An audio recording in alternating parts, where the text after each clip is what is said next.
Next up, we're going on set to a new play entitled Yellow is My Favorite Color.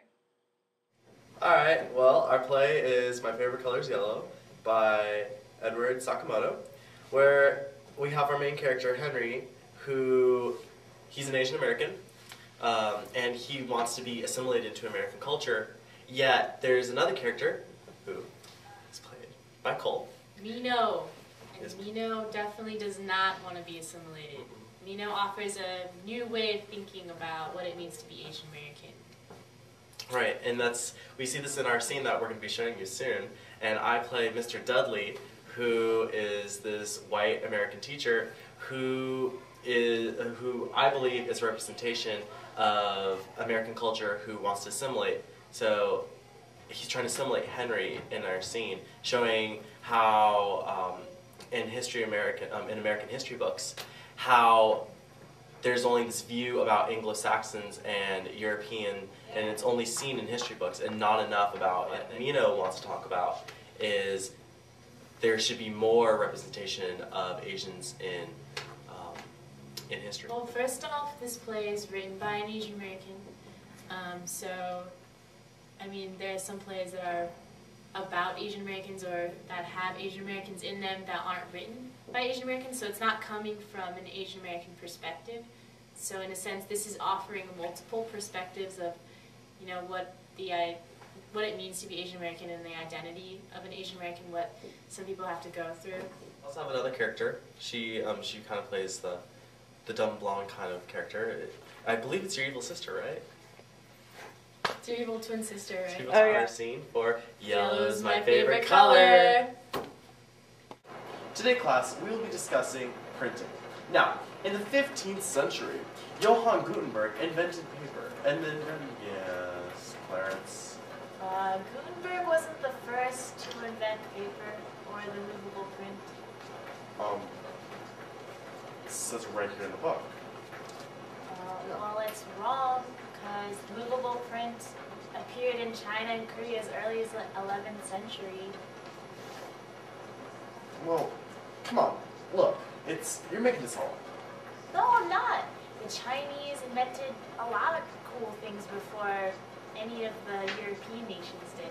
I mean, look at ink. Who invented paper? The Egyptians invented paper. Wrong. The Egyptians used papyrus, not paper. Paper was invented in the year 105 AD by a Chinese person named Saifa. Sounds like Chinese food. I love Chinese food. Well, what about basho? What's basho? Teacher, can you explain what basho is? Basho. Does anybody know who Basho is? Clarence? Basho is Japan's greatest 17th century poet monk. I've never heard of him. It just sounds like he's about real poets. We could talk about Shelley, Keats, Browning. Yeah, and we'll discuss the Habsburgs and the Tudors, but what about the Tokugawas? What about the Qing dynasty? It's all Greek to me. Yeah, your view of history is just too narrow-minded and prejudiced to be of any honest use to this history class. You can't talk to me like that, you Mongolian idiot! Whoa! Don't throw around that term, man. That term, Mongolian idiot, used to describe people with certain physical feature defects is nothing to be thrown around. We all know that the only idiot in this classroom is a Caucasian one, and you know who I mean. You're sick, Clarence. You don't behave like your own people. I'm reporting to the principal's office. Don't even bother. I'm gonna go out there and demand my education. I don't know what they're talking about. That actress looks nothing like me. Well, anyway, I recently sat down with Zach, a local literature critic who focuses on Asian American authors. Hello, Zach, and welcome to our show. I just love reading your critiques on authors in our local newspaper. Oh, thank you. I'm very glad to be here today, and thank you for reading my critiques. My latest one is on Millicent Min, Girl Genius, and Stanford Wong, Flunks Big Time by Lisa Yi. Please tell us more about it. Well, in this article, I'm examining the nuances of Asian American youth identities that intersect along the lines of race, class, and gender. Yee's books explain this perfectly, breaking down stereotypes that affect the Asian community in the United States. That sounds fascinating. Please go on. Well, traditionally, Asian Americans, the images of Asian Americans in literature conform to popular stereotypes. This seems to be an embodiment of a certain hierarchy position that Asian Americans possess in society as well as in literature as perpetual foreigners and model minorities. They're seen as whiz kids who have no problems in school. Lisa Yee's books seek to break down these stereotypes while at the same time showing the lives of teens in general. It's so unusual in American young adult literature to see Asian American teen protagonists, let alone ones that uphold positive representation. So Yee's work is revolutionary there as well. Can you tell us more about these characters? Of course. Millicent Min is she's a socially awkward child prodigy about to enter college, and Stanford Wong is a basketball-obsessed jock who's flunking the 6th grade.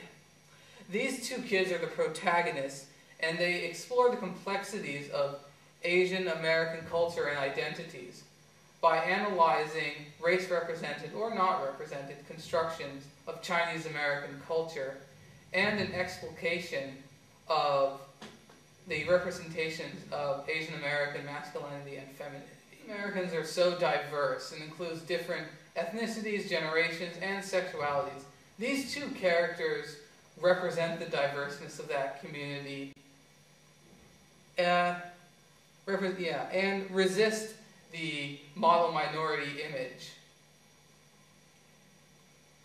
Though Millicent seems to portray the model minority by studying hard and being a child prodigy going into college. Stanford's character represents many contradictions.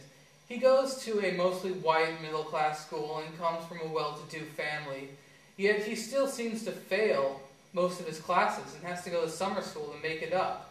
I think this shows that the model minority image can be a social liability. I was reading your column, and I like the family and symbolic culture part in the story. A sense of bicultural identities emerged within the story. I saw that both characters identified Chineseness as a cultural difference and physical inferiority. I read in your columns that memories, foods, and customs connect people to culture. Cultural matters of culture depend on generation as well.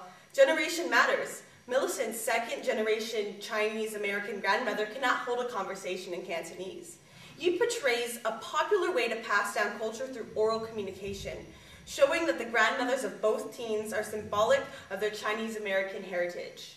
Yes, that was a good memory of my article and an excellent representation of their culture and how they see their culture to be part of them, as well as finding dualities in identity, which is something important for American youth to realize. Right. Yeah. Yet another important part to these books is the socioeconomics of the two characters. Asian Americans are usually portrayed as middle-class, well-off people. That's not always true. For example, Millicent's family is part of the working class. Her father... Great meeting you. And you.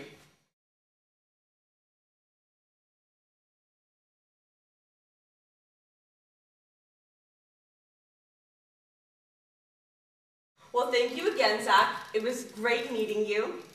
And you.